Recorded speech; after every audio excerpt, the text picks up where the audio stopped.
Jadi kami tidak mau negara ini melindungi Aguan, melindungi Antoni Salim, melindungi proyek Pantai Indah Kapuk, dan ya menjadikan Arsin kambing hitam tumbal untuk kasus pagar laut dan juga sertifikat laut, seolah-olah kasus ini sudah ditegakkan hukumnya, seolah-olah negara sudah hadir melindungi rakyatnya, seolah-olah kasus pagar laut dan sertifikat laut selesai. Sudah memeriksa 34 saksi di kasus tipikor, dugaan tipikor kasus pagar laut. Tapi uniknya, ketika kasus Pantai Indah Kapuk tidak dijelaskan detail siapa kira-kira yang akan menjadi tersangka atau subjek hukum yang bertanggung jawab pada tipikor di kasus pagar laut. Insya Allah akan kita suplai ya lembaga DPR RI untuk mengontrol kinerja eksekutif, khususnya kinerja penegakan hukum oleh Polri dalam kasus pagar laut dan sertifikat laut agar sampai tuntas, agar selamat negeri ini. Jangan lagi kita mewariskan negara yang bobrok. Cukuplah Jokowi yang mewariskan negara bobrok kepada kita. Jangan lagi kita mewariskan negara yang bobrok kepada generasi selanjutnya, gitu loh. Sudah cukup Jokowi saja yang bobrok, yang ijazahnya palsu, ya, yang tidak bertanggung jawab, yang menumpuk hutang, yang kena getah akhirnya generasi saat ini, begitu. Bismillahirrahmanirrahim. Assalamualaikum warahmatullahi wabarakatuh. Waalaikumsalam warahmatullahi wabarakatuh. Alhamdulillah hari ini di Jakarta tanggal 20 Maret 2025, tepatnya di Gedung Ombudsman Republik Indonesia di Jalan Rasuna Said, Jakarta. Saya bersama para aktivis dari Aliansi Rakyat Penggugat selaku penggugat prinsipal dalam perkara 754/PDT PNJK-TPST yang merupakan gugatan terhadap oligarki rakus perampas tanah rakyat, ya, yakni Aguan dan kawan-kawan, ya, ada Aguan, Antoni Salim dan seterusnya. Nah, beberapa waktu yang lalu pada tanggal 14 Januari 2025 yang lalu sebenarnya kami sudah bersurat ke Kementerian Kelautan dan Perikanan atau KKP untuk menyampaikan permohonan audiensi kepada Menteri KKP, ya, Pak Insinyur Sakti Wahyu Trenggono MM. Beliau pejabat Menteri KKP. Namun surat kami itu ya sejak 14 Januari 2025 dan kemudian kami kirim juga surat kedua setelah itu, sampai hari ini tidak ada respon. Tidak ada respon dari Kementerian KKP, padahal dalam surat tersebut kami sampaikan bahwa audiensi kami ini berkaitan dengan pagar laut yang sedang ramai ya saat itu, yang diklaim dibuat oleh petani, oleh nelayan, ya begitu, yang diklaim oleh aktivis dari jaringan Pantura masyarakat atau jaringan rakyat Pantura, begitu. Nah, kami saat itu kan datang juga kompres di KKP, sudah menyampaikan sedianya kalau bisa kita usulkan waktu itu hari Selasa tanggal 21 Januari 2025 untuk bisa diterima beraudiensi di Kementerian KKP. Agendanya audiensi terkait pagar laut PIK 2 dan gugatan proyek PIK 2. Dan kami juga sudah sampaikan kalaupun KKP di hari waktu yang kami usulkan untuk datang belum bisa menerima kami juga sampaikan opsi sesuai dengan kelonggaran agenda mereka, sehingga Kementerian KKP melalui stafnya yang banyak sekali, ya, itu bisa menghubungi kami di email dan nomor HP saya atas nama Ahmad Khawjuddin agar bisa memberi konfirmasi. Misalnya, mohon maaf Pak, belum bisa kami jadwalkan, kami akan agendakan. Informasi Pak Menteri sedang sibuk, nanti kami jadwalkan kalau sudah ada jadwal, atau bahkan kami jadwalkan Pak 2 minggu lagi ya tanggalnya sekian. Nah, ini adalah bagian dari etika dan kewajiban lembaga layanan publik. Ya, Kementerian KKP itu bekerja dibayar dari gaji dari pajak rakyat, sehingga harus memberikan pelayanan publik yang maksimal. Kalaupun ada uzur, ya misalkan ada hambatan, ada agenda, juga harus memberitahu sebagai bentuk ya profesionalisme pelayanan publik terhadap masyarakat yang butuh layanan publik. Apalagi sebenarnya kita saat itu datang ke KP ingin membantu KKP untuk menemukan atau memberitahu siapa sih aktor di balik pagar laut. Saat itu kami ya ingin sampaikan pelakunya itu bukan nelayan. Bahkan sampai hari ini kami tegaskan pelakunya bukan juga hanya Kades Kohot Arsin dan Tarsin. Tapi ada sejumlah nama yang sudah kami sampaikan ke media, yakni ada Mandor Mehmet, ada Ali Hanafi Lijaya, ya, ada Engcun atau Gojali. Nah, juga yang menerima manfaat adalah korporasi yang mengelola proyek Pantai Indah Kapuk 2 ya di Agung Sedayu Group. Nah, ini kan pingin ya kami sampaikan secara resmi melalui lembaga. Seperti kami menyampaikan resmi waktu di Komisi 2 DPR RI beberapa waktu lalu.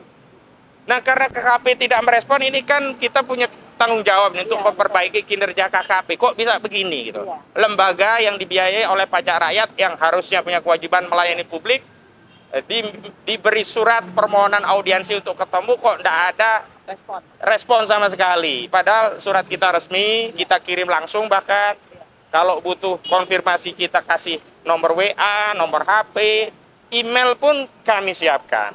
Nah, karena layanan dari KKP yang tidak profesional tersebut, dan kami menduga justru ada maladministrasi dalam konteks pelayanan publik, maka kami hari ini datang ke Ombudsman Republik Indonesia.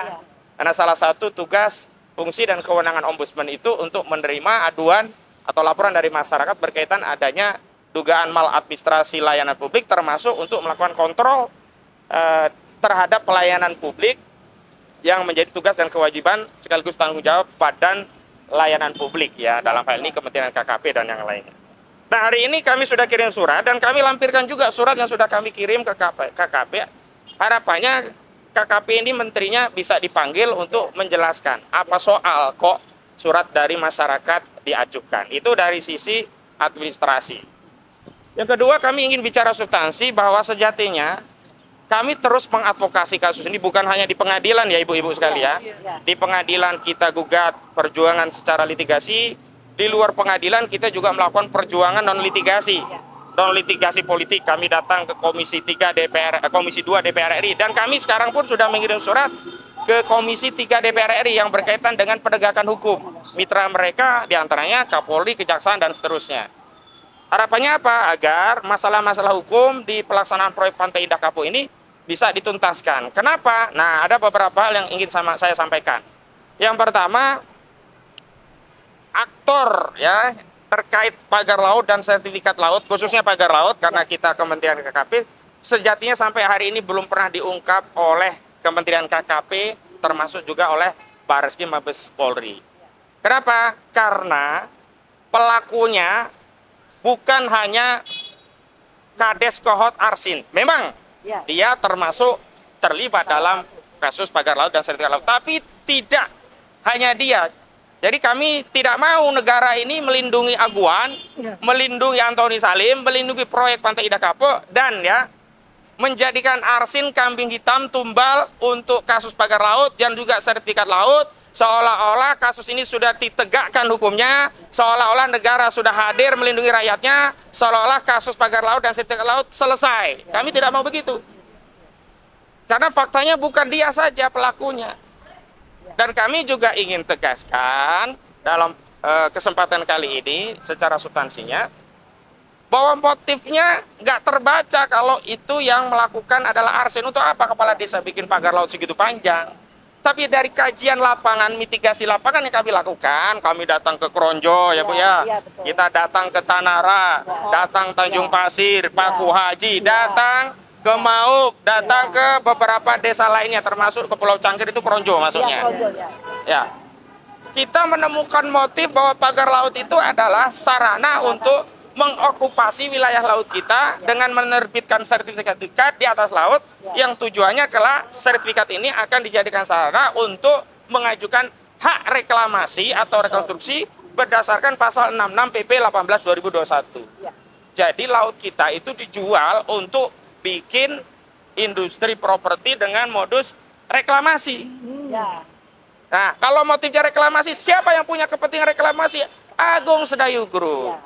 Perusahaan yang mengelola proyek Pantai Indah Kapuk. Siapa pemilik proyek Pantai Indah Kapuk? Di gugatan juga sudah kami sebutkan. Pemilik proyek Pantai Indah Kapuk itu ada dua entitas bisnis. Yang pertama Agung Sedayu Group punya Aguan atau Sugianto Kusuma. Yang kedua Grup Salim punya Antoni Salim.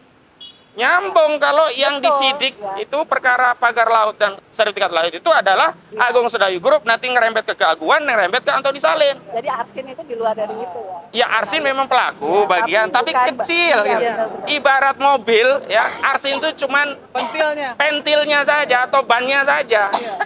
Jadi kendaraan utama motor penggeraknya itu adalah Agung Sedayu Group gitu loh. Ini ya. Yang kedua, kami mendengar Barreskrim ternyata turun tangan untuk tidak pidana korupsinya. Waduh.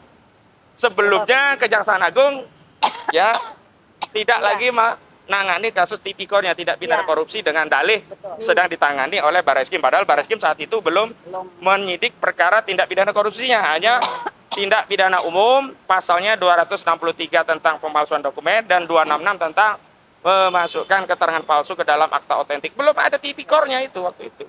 Tiba-tiba hari ini saya mendengar, nggak tahu apakah karena diprotes seluruh rakyat, akhirnya Barreskrim bekerja ya. Jadi Kakortas Tipikor Barreskrim Mabes Polri, Irjen Pol Wahyono, siapa namanya? Wahyono begitu ya. Itu mengatakan sudah memeriksa 34 saksi di kasus tipikor, dugaan tipikor kasus pagar laut. Tapi uniknya, ketika kasus Pantai Indah Kapuk, tidak dijelaskan detail siapa kira-kira yang akan menjadi tersangka atau subjek hukum yang bertanggung jawab pada tipikor di kasus pagar laut. Tapi anehnya langsung meloncat ke Bekasi dan Deli Serdang katanya. Kalau yang di Bekasi dan Deli Serdang sudah akan ada peningkatan ke subjek hukum yang diduga sebagai pelaku. Pertanyaan kita, apa takut kalau menangani kasus yang berkaitan dengan aguan? Apa beraninya hanya yang di kasus Bekasi, yang Deli Serdang, ya, yang pemainnya kecil-kecilan gitu. Dan sampai hari ini sebenarnya kita aneh gitu loh. Pagar laut segitu panjang kok sampai hari ini tidak ditemukan siapa yang magerin. Emangnya tuyul. Kan kalau arsin kan hanya dikaitkan tanggung jawab untuk bayar 48 miliar sebagai denda atas adanya pagar laut. Tapi pelakunya kan sampai sekarang nggak diketahui. Nah, yang Bekasi justru korporasi yang masang pagar laut udah diketahui. Bahkan dihukum untuk mencabut sendiri. Lah kita yang di Tangerang kok harus TNI? Kasihan TNI kita. Harusnya TNI berjuang membela negara, berperang di medan musuh, melawan para musuh yang bawa kekuatan penuh. Nah, ini TNI kita berperang melawan pagar bambu. Ya kasihan, ada yang kena racun, ada yang kena kail, mungkin ada yang masuk angin itu macam-macam gitu ya. Nah, jadi setiap update yang dikeluarkan oleh pemerintah, baik melalui pejabat Kementerian KKP, termasuk Kementerian ATR Nusron Wahid yang belakangan kita ketahui berbohong soal orang yang disanksi secara tegas dan diturunkan dari jabatannya, ternyata udah pensiun. Ya, termasuk apa yang diupdate oleh Barreskrim Mabes Polri. Kenapa? Seolah-olah ini adalah rangkaian sinetron tambahan untuk melengkapi sinetron sebelumnya. Yang diharapkan dengan tayangan sinetron itu rakyat percaya, oh kasusnya begitu selesai. Ya, kami katakan sebelum kebenaran material terungkap, sebagaimana temuan fakta lapangan yang kami lakukan mitigasi langsung, maka kasus ini tidak akan bisa dianggap selesai, tidak akan bisa dianggap tuntas, kecuali penyidik kita, aparat kita jujur. Ya. Kalau melakukan penyelidikan, kasus itu dibangun berdasarkan fakta, ngikuti fakta, bukan berdasarkan rencana. Kalau rencananya apa, fakta yang tidak sesuai rencana tidak akan diperiksa, dibuang, karena sudah ada rencana. Jadi penegakan hukum itu berangkat dari fakta, data, jangan dengan rencana yang sudah ditetapkan. Misalkan rencananya menyelamatkan aguan, walaupun banyak fakta yang terkait dengan aguan akan dikesampingkan, tidak akan diperiksa karena udah ada rencana menyelamatkan aguan, udah ada rencana ditumbalkan arsin misalnya. Kan kita membacakan berdasarkan fakta yang ada hari ini begitu. Nah, karena itu kita harap ini negara bukan hanya milik pejabat hari ini negara milik seluruh rakyat. Seluruh rakyat melihat perkara ini, bukan hanya rakyat Banten, seluruh rakyat Indonesia yang kritis terhadap kasus ini. Bukan aliansi rakyat menggugat atau kami penggugat, bukan. Seluruh rakyat itu ikut memverifikasi setiap statement pejabat di layar kaca. Oh, rakyat menandai ya pejabat ini nggak serius, ini pejabat ini bohong, pejabat ini nggak sesuai. Apalagi orang-orang yang ada di Banten yang tahu faktanya. Mereka kalau ditanya langsung, pagar laut itu punya siapa? Oh, Agung Sedayu, langsung begitu. Langsung itu. Karena tahu dan dulu memang seperti itu. Baru dijauhkan dari Agung Sedayu setelah ada proses hukum. Seolah-olah bukan tanggung jawab Agung Sedayu. Nah, selanjutnya bahwa kami menghimbau kepada Komisi 3 DPR RI yang telah menerima surat permohonan audiensi kami, tolonglah ya, tolong agendakan kita untuk RDP. Insya Allah akan kita suplai ya lembaga DPR RI untuk mengontrol kinerja eksekutif, khususnya kinerja penegakan hukum oleh Polri dalam kasus pagar laut dan setelah laut, agar sampai tuntas, agar selamat negeri ini. Jangan lagi kita mewariskan negara yang bobrok. Cukuplah Jokowi yang mewariskan negara bobrok kepada kita. Jangan lagi kita mewariskan negara yang bobrok kepada generasi selanjutnya, gitu loh. Sudah cukup Jokowi saja yang bobrok, yang ijazahnya palsu, ya. Yang tidak bertanggung jawab, yang menumpuk hutang, yang kena getah akhirnya generasi saat ini, begitu. Baik, itu pengantar dari saya. Selanjutnya ada dari Bu Menu Wulandari selaku Ketua Aliansi Rakyat Menggugat, juga kawan-kawan lainnya dari ARM. Kami persilakan untuk menyampaikan pandangannya. Kepada Bu Menu, silakan. Assalamualaikum warahmatullahi wabarakatuh. Seperti yang sudah dijelaskan oleh kita punya advokat Pak Kosin, yaitu Ombudsman ini adalah lanjutan dari rangkaian kita pada saat kita kemarin ke KKP. Karena ke KKP juga kita sudah melayangkan lagi surat dan belum juga ada jawaban, kita ke Ombudsman ini. Dengan begini, kita dengan harapan kita ini sebetulnya rakyat ini pemilik negara kita, pemilik dari negeri kita ini loh. Kita itu memegang kedaulatan paling tinggi. Tetapi kenapa kok kayaknya kita ini seperti apa ya? Seperti orang seperti telunta-lunta. Jadi gitu ya. Harusnya mereka ini yang ada di menteri yang sekarang sudah duduk lah di dalam pemerintahan, harusnya mereka itu memberikan waktu yang lebih dan perhatian yang lebih besar terhadap kami rakyatnya. Apalagi yang kita teriakan itu adalah bagian dari apa problem masalah dari negeri kita. Jadi sedikit aneh ya memang kalau misalnya pemerintah yang sekarang ini sepertinya mereka itu mereka memang sedang bersandiwara, bukannya seperti ya, tapi mereka memang sedang bersandiwara. Dan bagaimana caranya mereka itu bersama-sama untuk melindungi aguan dan aset-asetnya. Ya, boleh aja mereka seperti itu, tapi kami rakyat, kamilah yang akan membongkar apapun sandiwara yang sudah mereka bikin. Kita yang akan membongkar, kita pula yang akan memberikan semua bukti-buktinya. Saya yakin rakyat itu tidak bodoh. Rakyat itu sudah pintar. Karena kita tahu memang sepak terjang dari Aguan CS ya, Agung Sedayu Group itu tidak hanya di PIK 2, tetapi kita sudah bisa lihat. Ya, jadi tolong kepada pemerintah yang sekarang dan kepada Bapak Prabowo ya, Pak, apa yang Bapak bilang itu tidak didengarkan oleh orang-orang Bapak yang di bawah, Pak. Karena PIK 2 itu tetap berlangsung ya dengan segala macam intimidasinya. Dan juga harusnya pada saat Bapak itu sudah memberikan satu komando, harusnya kami ini lebih mudah untuk bertemu dengan menteri yang ada di KKP atau dimanapun ya, untuk mengadu. Karena apa? Karena yang kami sekarang lakukan itu adalah untuk mensupport apa yang sudah menjadi keputusannya Bapak Presiden. Tapi kenapa malah kami semakin susah? Kenapa tidak ada yang berubah? Kita coba telah bersama-sama. Apakah memang apakah yang di bawah ini memang tidak pernah tahu apa yang sudah Pak Presiden itu sudah putuskan, atau memang mereka lebih memilih untuk membela aguan daripada membela rakyatnya sendiri? Ingat apa yang dilakukan oleh pemerintah yang sekarang itu, dan juga ingat ya apa yang saya ingatkan lagi, apa yang kita rasakan sekarang ini adalah efek dari Jokowi selama 10 tahun. Jadi kami tetap, musuh kami adalah Jokowi. Karena kami percaya Jokowi itu telah memporak-porandakan negeri ini dengan segala macam ketidakbecusannya, ya, dan akhirnya terbukti. Kitalah yang merasa tertekan dan anak cucu kita yang akan menjadi korban. Kami di sini sebagai Aliansi Rakyat Menggugat dan juga sebagai Ibu Pertiwi yang melawan, kami tidak akan pernah berhenti. Kami akan terus melawan, dan kami akan membongkar apapun itu skenario yang sedang dirancang oleh para pemerintah. Itu aja dari saya, dan mungkin nanti ada teman saya yang akan melanjutkan. Terima kasih. Wassalamualaikum warahmatullahi wabarakatuh. Waalaikumsalam warahmatullahi wabarakatuh. Ibu Susi.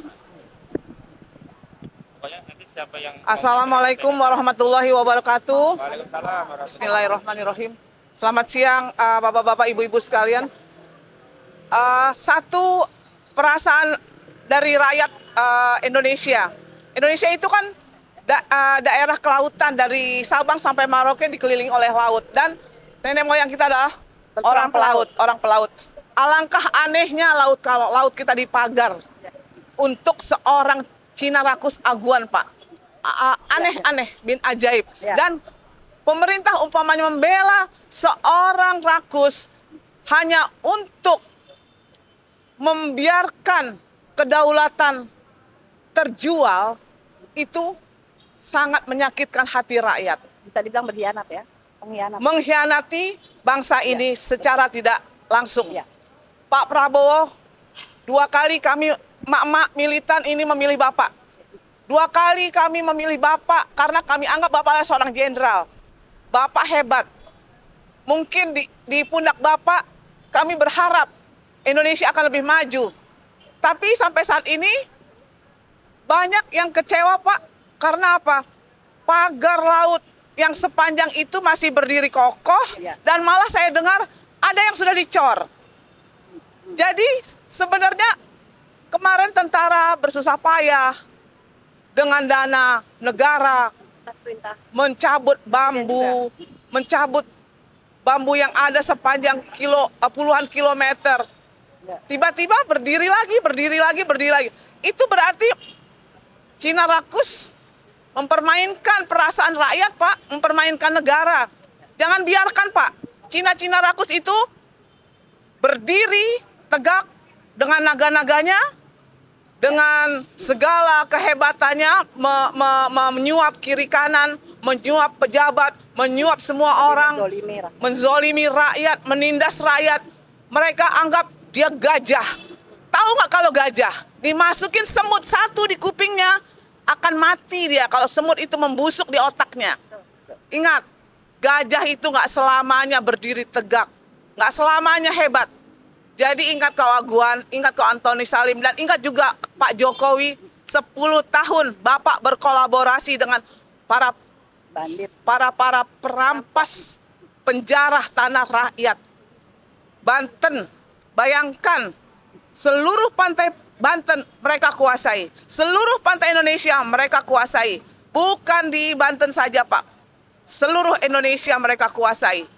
Dengan program obor sebelumnya. Obor itu adalah program kejahatan, One Belt, One Road. Jangan pura-pura diam, saudara-saudaraku, para pejabat, para pemangku jabat, para menteri, jangan pura-pura diam. Terutama menteri ATR BPN. Kau diam, kau pura-pura diam, tanah kau berikan kepada Cina rakus, kepada oligarki rakus, kau hianati rakyat. Azab yang akan kau terima nanti. Ingat, azab, doa orang terzolimi itu makbul. Kami tidak mendoakan, Pak. Tapi kalau kenyataannya seperti ini, pasti orang-orang yang terzolimi doanya diijabah oleh Allah Subhanahu wa Ta'ala. Kami yakin itu adalah ketentuan Allah, kun fayakun. 1 jengkal pun tanah yang bukan miliknya diambil, itu dimasukkan ke dalam perut bumi, Pak. Dihantam oleh perut bumi. Jadi ingat, mungkin kalau yang agamanya di luar Islam seperti itu juga sama, tapi kami minta tolong kepada Pak Presiden sekali lagi. Bapak, tolong lihat rakyat Banten yang menderita, tolong lihat rakyat Rempang, rakyat Wadas, rakyat Surabaya dengan waterfrontnya, Morowali, semua dirampas mereka, Pak. Mereka merampas uang kita, dan uangnya itu mereka menyogok pejabat-pejabat dengan uang rampasan itu. Jadi sebenarnya bukan uang dia, Pak. Jangan biarkan mereka menjarah negeri ini dan mengambil negeri ini. Tanah air ini didirikan oleh para pejuang yang dengan susah payah, dengan darah, dengan tangis, dengan segala keringat untuk bangsa dan Ibu Pertiwi. Tetapi jangan bela hanya seorang oligarki atau 2 orang oligarki hanya untuk kepentingan sekelompok. Tangkap dan adili para bandit-bandit, Pak. masukkan ke Nusa Kambangan atau ke pulau terpencil yang tidak bisa dilewati oleh manusia. Biar dimakan ikan hiu, biar dimakan oleh binatang buas laut. Karena mereka telah menjarah dan menjahati negeri ini. Kami adalah Garuda, bukan naga. Ingat Pak Prabowo, lambang Indonesia itu Garuda, bukan naga. Jadi jangan biarkan PIK 2 itu merajalela di negeri ini. Tidak ada negara dalam negara. Itu aja Pak, tolong Pak perhatikan sekali lagi. Saya berteriak di sini hanya seorang ibu yang ingin anak cucu bangsa Indonesia tidak sengsara di kemudian hari. Tidak akan menderita di kemudian hari, tidak akan dijajah oleh Cina-Cina rakus. Sekali lagi Pak Prabowo, tolong Pak Prabowo yang terhormat, Bapak seorang jenderal, Bapak seorang presiden, kuasa ada di tangan Bapak. Jangan biarkan rakyat ini menderita Pak. Tolong Pak, di bulan Ramadan ini Pak, tolong Pak. Sekali lagi kami minta tolong, bahagiakan rakyat Indonesia Pak, sesuai dengan janji Bapak, sesuai dengan keinginan Bapak. Kami yakin Bapak pasti ada di hati rakyat. Kami berada di belakang Bapak. Kalau Bapak bela rakyat, tapi kalau Bapak tidak bela rakyat, Bapak sendiri yang akan menanggung akibatnya. Sekali lagi mohon maaf, lahir batin. Assalamualaikum warahmatullahi wabarakatuh. Esa. Saya berharap di sini ya. Assalamualaikum warahmatullahi wabarakatuh. Saya berharap di sini ya, kita hadir di sini di kantor Ambidesmen itu demi perjuangan juga. Saya berharap kepada Pak Prabowo, tolong deh, jangan anak tirikan masyarakat Banten yang lagi berjuang. Tolong Pak, mereka itu juga rakyatmu. Mereka juga semua itu adalah berjuang demi rakyatnya. Jangan Bapak tidak hiraukan mereka. Tolonglah Pak. Kita pun berdiri di sini itu demi anak cucu kita. Jangan sampai kita terjajah di negeri sendiri.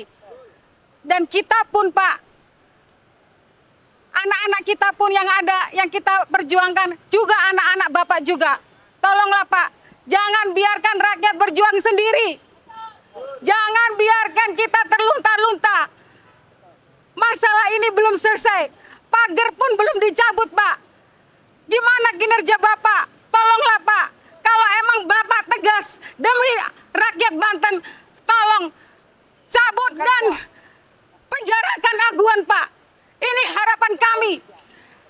Penjarakan dan seret Jokowi dan Aguan. Tolong Pak, kita berdiri ini di sini demi menjaga NKRI, demi rakyat-rakyat yang terjolimin tanahnya Pak. Tolonglah Pak, harapan kami emak-emak ini supaya Bapak tegas terhadap para pengkhianat Pak.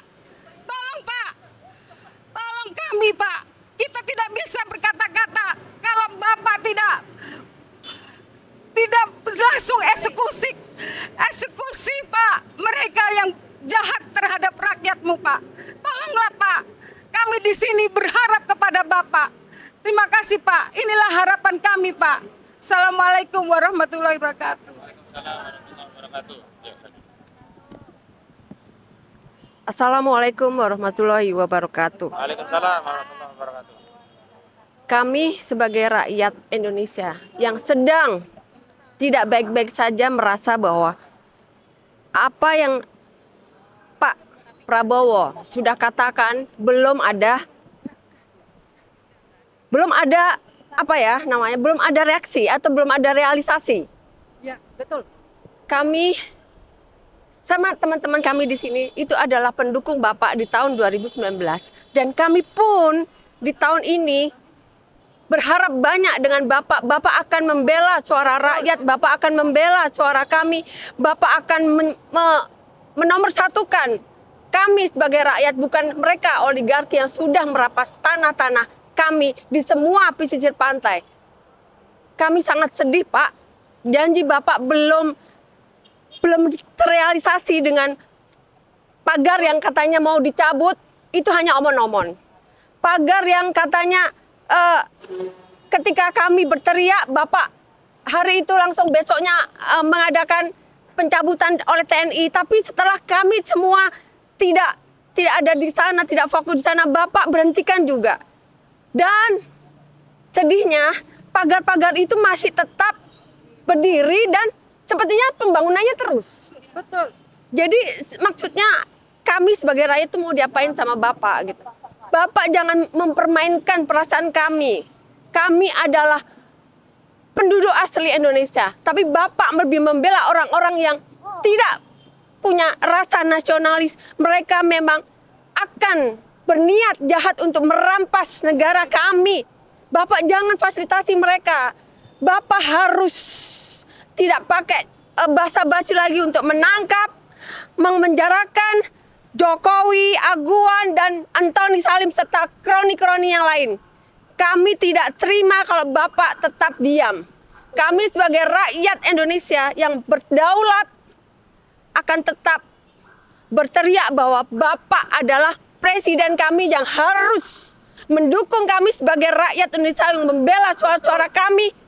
Tolong Pak, jangan bikin kami sedih, jangan bikin kami menderita, jangan bikin kami terzolimi dengan fasilitas yang Bapak berikan ke mereka-mereka.